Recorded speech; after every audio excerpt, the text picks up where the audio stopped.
Do you know the next book you need to read in your business? Let's talk about it.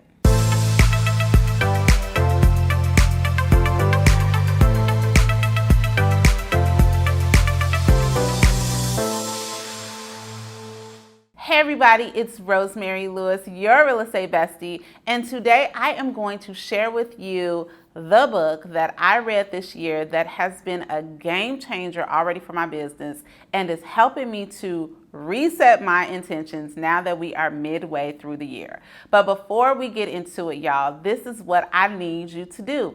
Go ahead and subscribe to the channel so that every time your girl posts a video, you will know all about it. And also, did you know that we have a private Facebook group for real estate besties? It is a place where you can go and you can get support, you can get camaraderie, we're sharing referrals, all the good things. So head on over to rosemarylewis.com/Facebook in order to get in the group. And now let's talk about the book that you need to be reading for your business. So a couple of months ago, I had the pleasure of interviewing Rukia Tyler, who is an amazing agent in the DC area for the Real Estate Bestie podcast. Rukia shared how she went from being a probation officer to one of the top realtors in her area, and her story was full of nuggets that I definitely want you to check out on the podcast, and I'll link it here so that you can listen to it. One of the things that she dropped in that episode was a book that definitely changed the way she did business, and that was The 12-Week Year. Now, I admitted on the podcast, like, girl, I actually have that book. Along the way, someone said to read it. I picked it up, and I probably read the first chapter or such and did not finish it. But listening to how she took the principles of that book and applied it to her business, it was a game changer in her life. So I decided, you know what, I would give it a try.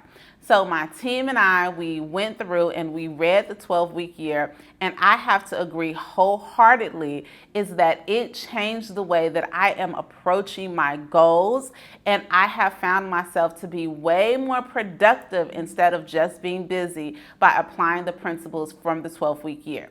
So let me just give you a brief summary, but trust me, you want to go ahead, you want to go to Amazon, you want to download it and read it for yourself, because it is definitely going to help you. And as a matter of fact, you need the hardcover, okay? I love Audible, but you need the hard book because this is definitely something that you are going to come back to as you refine your process. But in the 12-week year, what the author suggests is that our annualized thinking is old news and we need to do away with it. So if you don't know what I mean about annualized thinking, I bet you that you have been doing this in your business, or you have been exposed to people doing this, where right around October, November, December, we start to fantasize about what we want the next year to look like, and we set out for our goals, right? Hopefully they are big goals. Hopefully they're goals that are going to scare you, but you put them down and you put a plan of action on how you are going to accomplish those goals in the next year. But we all know what happens, okay? One of two things happen. Either you only kind of revisit the goals, you just get busy working, and some of the things that you said you were gonna do and the way you were gonna do it, they start to fall off.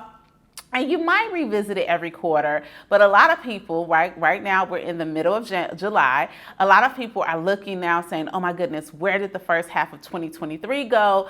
It's almost 2024, and you're in a panic, only to repeat the same cycle next year of setting these goals and not really having true accountability to see them come to pass. Well, what the 12-week year encourages you to do is to get rid of your annualized thinking, and not even to think about this as quarters, right? Not like quarter one, quarter two, quarter three, but to treat each individual 12 weeks like it is its own year. Okay, so you will have goals attached to those 12 weeks, and then you will identify the tactics that will get you to those goals.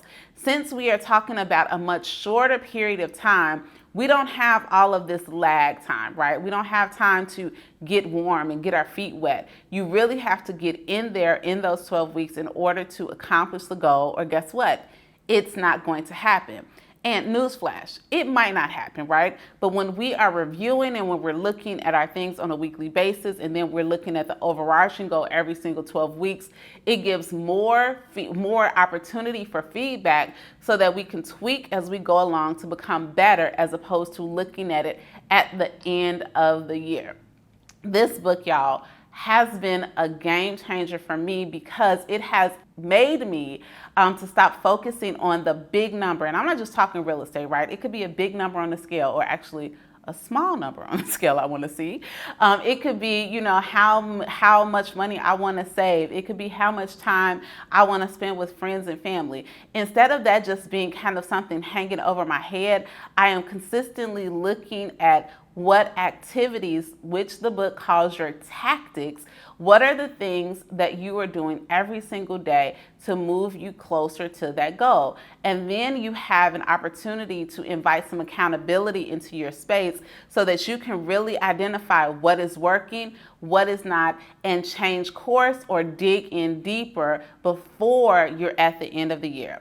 I will tell you that even now, right, I finished my first 12-week cycle after reading the book, and I will be honest to say, consistency is key, okay? I was really consistent out the gate, but then I found myself going back to my annualized thinking, and it became a struggle to be as consistent as I desire to be. But remember, with anything that we're doing, y'all, it is progress over perfection. So I took the feedback from that first 12-week cycle, and I went into it with, I'm not even going to say a different mindset, but more realistic tactics that would move me towards my goals, and more realistic goals that were a little bit out of reach to scare me, but definitely are attainable in the next 12 weeks.